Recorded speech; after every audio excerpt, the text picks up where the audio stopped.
Assalamualaikum warahmatullahi wabarakatuh. Hai, perkenalkan nama saya adalah Rafila Nindya Fatikasari. Saya adalah salah satu mahasiswa Universitas Terbuka dengan nomor induk mahasiswa 8773 18466 Pokjar Mastrep Nganjuk. Pada hari ini saya akan melaksanakan video praktikum IPA di SD dengan tema Sistem Pencernaan Manusia.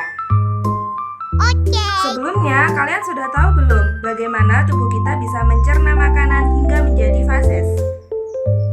Belum tahu kan? Jadi harus simak video ini sampai selesai ya. Apa itu sistem pencernaan? Sistem pencernaan manusia adalah sekelompok organ-organ yang bekerja sama untuk memecahkan makanan dan minuman menjadi bagian-bagian kecil yang dapat diserap tubuh untuk energi pertumbuhan dan perbaikan sel, serta untuk membuang sisa-sisa yang tidak dibutuhkan di dalam tubuh. Pada sistem pencernaan manusia itu ada 6 tahap. Yang pertama itu kita berada pada tahap mulut.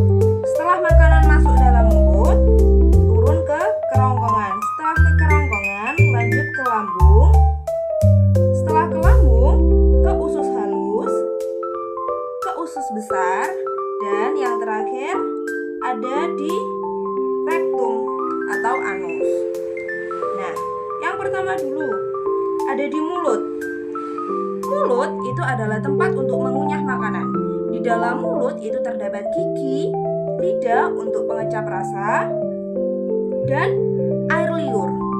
Air liur dalam mulut itu mengandung enzim amilase, di mana mulai dicerna karbohidratnya. Setelah ini ada di kerongkongan. Kerongkongan ini ada di video animasi selanjutnya ya. Setelah dari mulut, makanan kita menuju kerongkongan. Kerongkongan adalah suatu saluran seperti tabung sepanjang 20 cm yang menghubungkan antara rongga mulut dengan lambung. Di dalam kerongkongan terjadi gerakan peristaltik, yaitu gerakan meremas-remas yang dilakukan oleh dinding kerongkongan untuk membuat makanan terdorong masuk ke dalam lambung.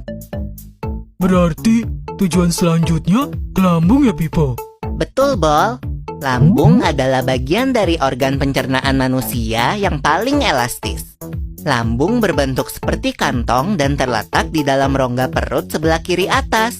Di dalam lambung, makanan mengalami pencernaan secara mekanis dan kimiawi. Pencernaan mekanis dilakukan oleh dinding atau otot lambung yang meremas dan mengaduk makanan. Pencernaan kimiawi dilakukan oleh getah lambung yang dihasilkan oleh kelenjar getah lambung. Getah lambung mengandung enzim pepsin, enzim renin, dan asam klorida. Enzim pepsin berfungsi untuk memecah protein menjadi pepton. Enzim renin berfungsi untuk mengendapkan protein susu menjadi kasein. Asam klorida atau HCl berfungsi untuk mengasamkan makanan dan membunuh kuman yang masuk bersama makanan. Nah, habis ini makanan kita pergi ke toilet ya? Hihihi. Ah, kamu ini belum, Bol. Selanjutnya, makanan dicerna di usus halus dulu. Usus halus merupakan usus terpanjang dalam saluran pencernaan karena panjangnya mencapai 6 hingga 7 meter. Di dalam usus halus terdapat cairan khusus yang membantu penyempurnaan pencernaan makanan. Oh iya, usus halus terdiri dari 3 bagian, yaitu usus 12 jari, usus kosong, dan usus penyerapan. Apa aja ya fungsinya? Usus 12 jari atau disebut juga duodenum memiliki panjang kira-kira 25 cm. Usus 12 jari mencerna makanan dengan bantuan getah pankreas dan getah empedu. Getah pankreas dihasilkan oleh kelenjar pankreas. Getah pankreas mengandung enzim-enzim berikut. Enzim amilase berfungsi mengubah zat tepung atau amilum menjadi zat gula atau glukosa. Enzim tripsin berfungsi mengubah pepton menjadi asam amino.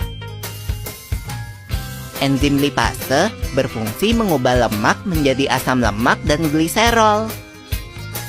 Kalau getah empedu dihasilkan oleh hati dan disimpan dalam kantong empedu. Getah empedu berfungsi untuk mencerna lemak. Selanjutnya, usus kosong atau jejunum terletak di antara usus 12 jari dan usus penyerapan. Usus kosong memiliki panjang sekitar 2,5 meter dan berfungsi untuk mencerna makanan dari usus 12 jari.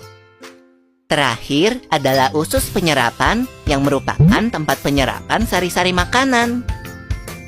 Di seluruh permukaan dindingnya terdapat ujung-ujung pembuluh darah yang menyerap sari-sari makanan. Kemudian, sari makanan diedarkan melalui aliran darah ke seluruh bagian tubuh. Jadi makanan yang kita makan kembali lagi ke dalam tubuh kita ya? Iya, Bol. Habis itu, sisa makanan yang dicerna masih berlanjut ke usus besar. Nah, usus besar berfungsi menyerap cairan, vitamin, dan mineral dari sisa-sisa makanan yang telah diserap oleh usus halus. Pada usus besar, terdapat bakteri yang berguna untuk tubuh bernama E. coli yang berfungsi untuk membantu proses pembusukan sisa makanan. Proses pembusukan sisa makanan akan menghasilkan kotoran atau feses yang kemudian dikeluarkan melalui anus. Oh gitu. Nah, gimana dengan mules? Itu disebabkan oleh apa ya, Pipo? Organ terakhir yang bernama rektum adalah ujung muara dari usus besar yang berfungsi sebagai tempat penyimpanan feses sementara. Ketika rektum terisi penuh dengan feses, maka saraf akan mengirimkan respon kotak yang menimbulkan rasa ingin buang air besar. Anus adalah lubang di bagian bawah pantat yang berfungsi sebagai tempat keluarnya feses dari tubuh. Jadi Nah, itu tadi adalah gambaran bagaimana tubuh kita bisa mencerna makanan. Tahap-tahapnya sudah tahu kan? Jadi, thank you for watching.